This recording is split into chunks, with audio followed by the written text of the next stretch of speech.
Hi മാന്യ സുഹൃത്തുക്കളെ, ഇലഞ്ഞൂർ ബ്ലോഗിലേക്ക് ഹാർദവമായ സ്വാഗതം.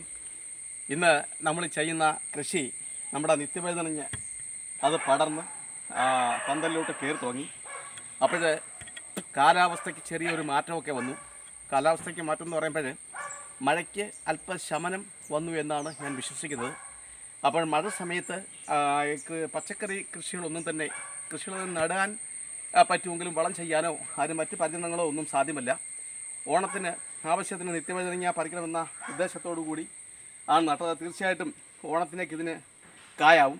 അപ്പം മഴ പെയ്ത് ഇതിൻ്റെ ചുവടൊക്കെ ഇങ്ങനെ തറഞ്ഞു.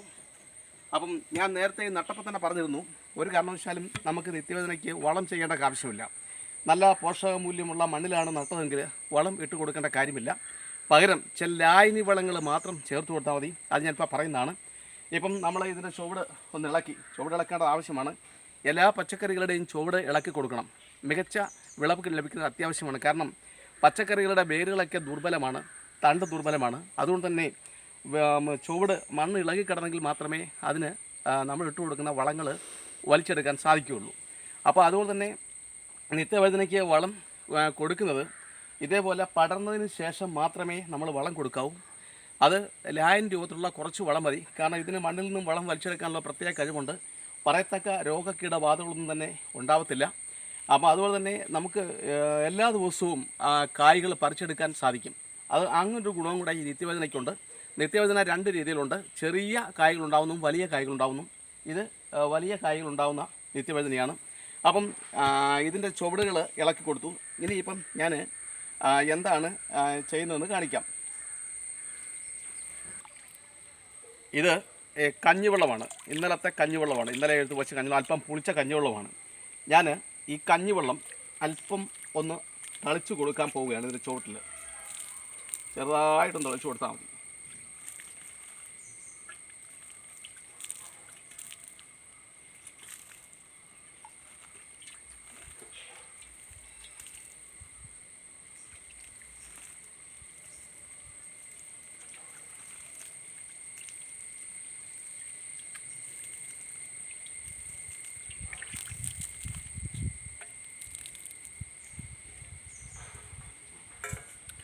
ഇനിയും ഒരു 10-15 ദിവസം കഴിയുന്നുണ്ടെങ്കിൽ ഇതിൻ്റെ വളർച്ച ത്വരിത രീതിയിലാവും.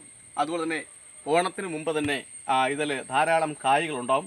തീർച്ചയായിട്ടും ഇതിൻ്റെ ആദ്യത്തെ വിളവെടുപ്പായിരിക്കും ഇനി ബഹുമാനപ്പെട്ട പ്രേക്ഷകരുമായിട്ട് ഞാൻ പങ്കുവെക്കുന്നത്.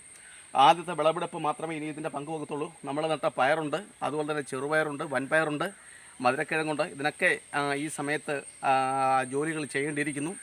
അതുകൊണ്ട് ഇനി ഇതിൻ്റെ വിളവെടുപ്പ് മാത്രമായിരിക്കാം കാണിക്കുന്നത്.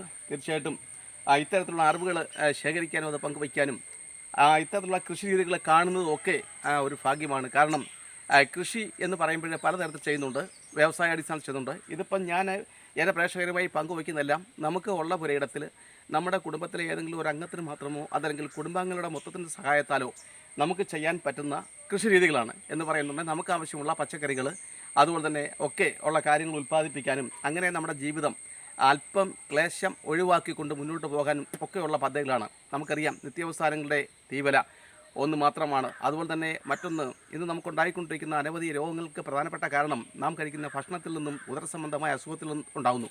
ആ ഉദരസംബന്ധമായ അസുഖങ്ങളാണ് പിന്നീട് നമ്മളെ നിത്യരോഗികളാക്കി മാറ്റുന്നത്. അങ്ങനെ നമ്മൾ ഏത് തരത്തിൽ ഉണ്ടാക്കി വെക്കുന്ന ധനവും മരുന്നിനും ആശുപത്രി ചിലവുകൾക്കുമായി ചിലവഴിക്കുന്ന ഒരു സാഹചര്യത്തിലൂടെയാണ് നമ്മൾ നീങ്ങിക്കൊണ്ടിരിക്കുന്നത്. അതുകൊണ്ട് പ്രിയപ്പെട്ട സുഹൃത്തുക്കളെ, ഇത്തരത്തിൽ ഞാൻ ചെയ്ത് വിജയിച്ച കൃഷി രീതികളാണ് ഞാനിവിടെ പറയുന്നത്. ഞാൻ ചെയ്ത് വിജയിച്ച കൃഷി രീതികളാണ്. ഒരുപക്ഷെ ചിലർക്ക് മറ്റ് ഇതിലപ്പുറം അറിവുള്ളവരും മറ്റും കാര്യം, പക്ഷേ ഞാൻ ചെയ്ത് വിജയിച്ച കൃഷി രീതികളാണ് ഞാനിവിടെ കാണിക്കുന്നത്.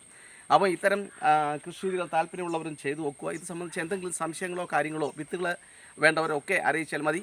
എല്ലാവർക്കും നമ്മുടെ സഹായങ്ങൾ ലഭിക്കുന്നതാണ്. അപ്പോൾ ഇതുവരെ നിങ്ങൾ ഈ യൂട്യൂബ് ചാനൽ കണ്ടിട്ടില്ലെങ്കിൽ, ആദ്യമായിട്ടാണ് നിങ്ങൾ കാണുന്നതെങ്കിൽ ദയവായി ലൈക്ക് ചെയ്യുക, ഷെയർ ചെയ്യുക, സബ്സ്ക്രൈബ് ചെയ്യുക. അതുപോലെ തന്നെ ഇതുവരെ പൂർണ്ണ പിന്തുണ നൽകിക്കൊണ്ടിരിക്കുന്ന എല്ലാ പ്രേക്ഷകർക്കും ഞാൻ കൃത്യമായി നന്ദി അറിയിക്കുന്നു. എല്ലാവർക്കും ഒരിക്കൽ കൂടി നന്ദി, നമസ്കാരം.